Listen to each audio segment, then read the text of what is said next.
مایوسی کی بجائے اللہ سے حسن ظن رکھنا چاہیے، یہ توحید اور ایمان کا تقاضا ہے۔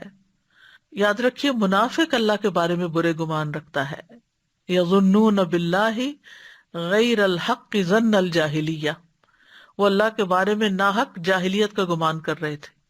ایک اور جگہ آتا ہے الظانین باللہ ظن السوء علیہم دائرۃ السوء، جو اللہ کے بارے میں گمان کرنے والے ہیں برا گمان، انہی پر بری گردش ہے۔ یعنی جو برا سوچتے ہیں، وہ لا آف اٹریکشن بھی ہے نا، کہ جیسے انسان سوچتا ہے پھر چیزیں اس کے لیے ویسے ہونے لگتی۔ تو جو اللہ کے بارے میں برا گمان رکھتے ہیں پھر ان پر بری گردش آ جاتی ہے۔ پھر اللہ بندے کے گمان کے مطابق معاملہ کرتا ہے، سبحان اللہ۔ حدیث قدسی ہے، قال اللہ عز وجل انا عند ظن عبدی بی فلیظن بی ما شاء۔